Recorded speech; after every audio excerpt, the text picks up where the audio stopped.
नमस्ते मित्रों, मैं doctor V Kabra, MLU government college Bhilwara. NMR spectroscopy का हमारा ये 7वां व्याख्यान है।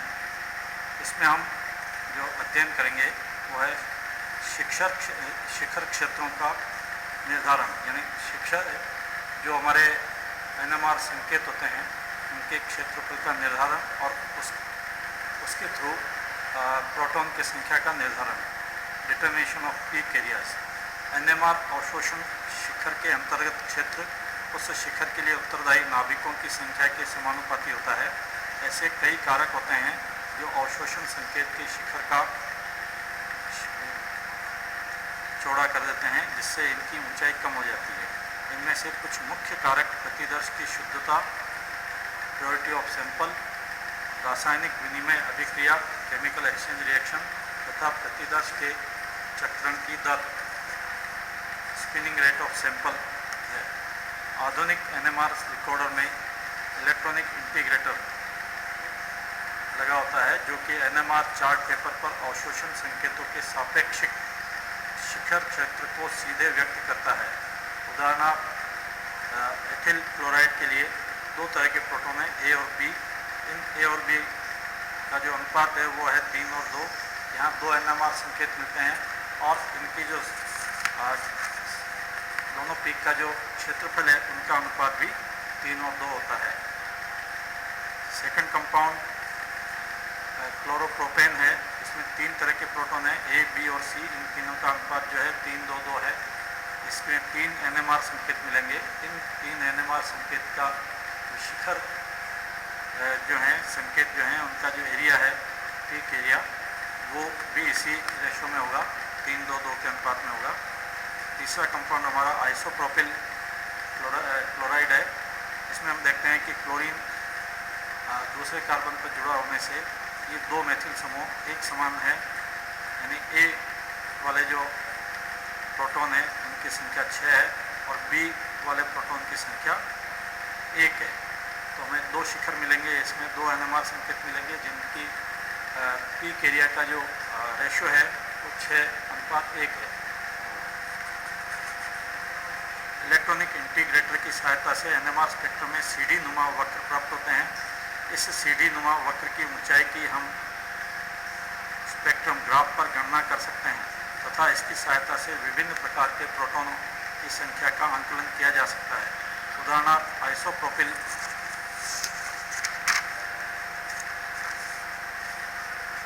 क्लोराइड का NMR स्पेक्ट्रम निम्न प्रकार प्राप्त होता है। यह आइसोप्रोपिल क्लोराइड का अणु है। इस जैसा हमने अभी देखा है कि इसमें हमें 2 संकेत प्राप्त होते हैं। पहला संकेत यहाँ प्राप्त हो रहा है, डेल की वैल्यू इसके लिए 1 कुछ है, और दूसरा संकेत हमारा जिस पर क्लोरीन जुड़ा हुआ है वो यहाँ प्राप्त हो रहा है। यहाँ चूँकि 6 प्रोटॉन है इसलिए ये जो है प्रोटॉन B वाला प्रोटॉन, इसके लिए जो संकेत प्राप्त हो रहा है वो हमें सेप्टेट के रूप में मिल रहा है और इन मेथिल प्रोटॉन का जो संकेत है वो हमें डबलेट के रूप में मिल रहा है। ये जो सीढ़ी नुमा वक्र है ये हमें जो संकेत के जो शिखर एरिया है, शिखर का जो क्षेत्रफल है उसको इंगित करता है। यहाँ हम देखते हैं कि ये 1.2 और 7.2 क्षेत्रफल है इन दोनों का। इनका रेशो जो है वो है 1:6।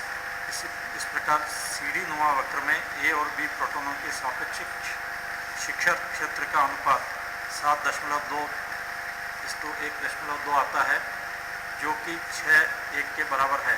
इस आधार पर यौगिक में उपस्थित प्रोटॉनों की संख्या की गणना की जा सकती है।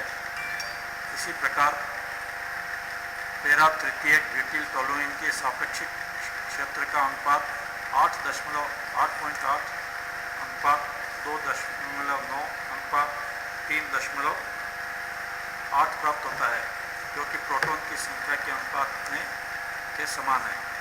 ये हमारा जो कंपाउंड है वो पैरा टर्शी ब्यूटाइल टोलुइन है। इसमें 3 तरह के प्रोटॉन हम देख रहे हैं। 9 प्रोटॉन मेथिल प्रोटॉन है, 3 प्रोटॉन, ये जो टोलुइन के हैं ये मेथिल प्रोटॉन है, और ये 4 प्रोटॉन बेंजीन रिंग के प्रोटॉन है। तो हमारा जो 3 शिखर प्राप्त होंगे, यहाँ 3 संकेत प्राप्त होंगे, उनका सापेक्षिक एरिया जो है वो 9:3:4 होगा। NMR समारोपण अभिकर्मक या NMR शिफ्ट रिएजेंट्स, प्रयुक्त चुंबकीय क्षेत्र में परिवर्तन किए बिना NMR अवशोषण प्रारूप को फैलाने स्प्रेड आउट करने के लिए प्रयुक्त होने वाले अभिकर्मक NMR समारोपण अभिकर्मक या NMR शिफ्ट रिएजेंट्स कहलाते हैं।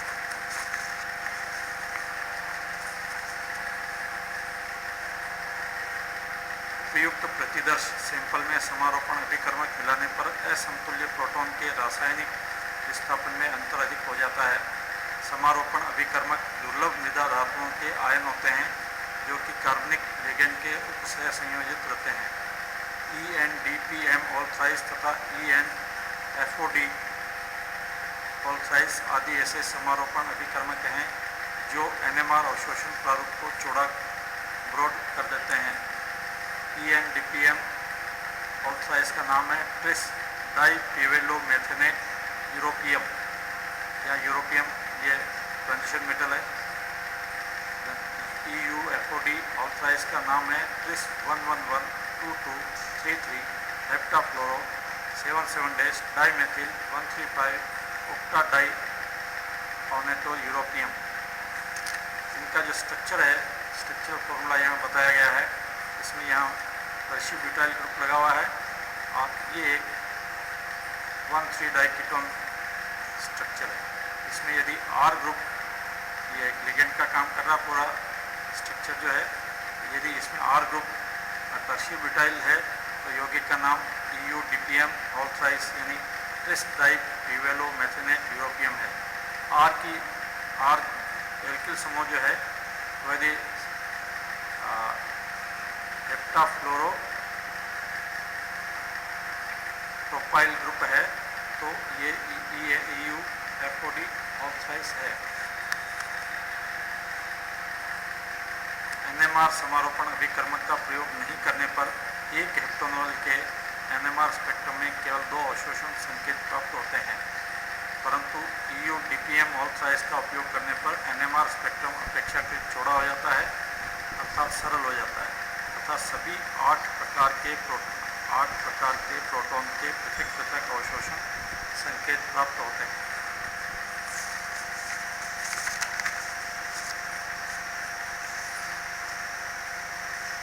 अब हम हमारे चैप्टर के मुख्य भाग पर आ रहे हैं। यह है नाभिकीय चुंबकीय अनुनाद NMR स्पेक्ट्रोमेट्री के अनुप्रयोग। NMR स्पेक्ट्रोस्कोपी की सहायता से हम किसी यौगिक में उपस्थित क्रियात्मक समूह की पहचान कर सकते हैं। दूसरा, यौगिक में उपस्थित नाभिकों के प्रकार की जानकारी मिलती है। तीसरा, यौगिक में उपस्थित विभिन्न समूहों की आपेक्षिक स्थिति का ज्ञान होता है। चौथा, अभिक्रिया की क्रियाविधि का अध्ययन किया जा सकता है। उदाहरण, NaOH के जलीय विलयन में जल तथा NaOH के हाइड्रोक्सिल प्रोटॉन का विनिमय 10⁻² सेकंड से भी कम समय में होता है। ये रिएक्शन है NaOH प्लस HOH। इसमें हाइड्रोजन का एक्सचेंज हो रहा है NaOH और HOH के बीच में, हमें NaOH स्टार मिला और HOH बना। इस विनिमय के फलस्वरूप हमें केवल 1 अवशोषण संकेत मिलता है। यदि प्रोटॉन के विनिमय में 10 के विनिमय में 10⁻² सेकंड से अधिक का समय लगता है अर्थात विनिमय अपेक्षाकृत धीमी गति से होता है, तो हमें 2 अवशोषण संकेत प्राप्त होते हैं। पांचवा, प्रोटॉन के अनुनाद के आधार पर अवशोषण संकेत की स्थिति, डेल वैल्यू, विपाटन तथा क्षेत्रफल, हम अज्ञात यौगिक की पहचान सुनिश्चित करते हैं अर्थात यौगिक के अणु की संरचना निर्धारित की जाती है इस प्रयोग द्वारा। प्रोटॉन के ऑक्सीजन, नाइट्रोजन अथवा सल्फर प्रोटॉन परमाणु से जुड़े होने पर उस यौगिक की पहचान निम्न प्रकार से की जा सकती है। पहला पॉइंट देखते हैं।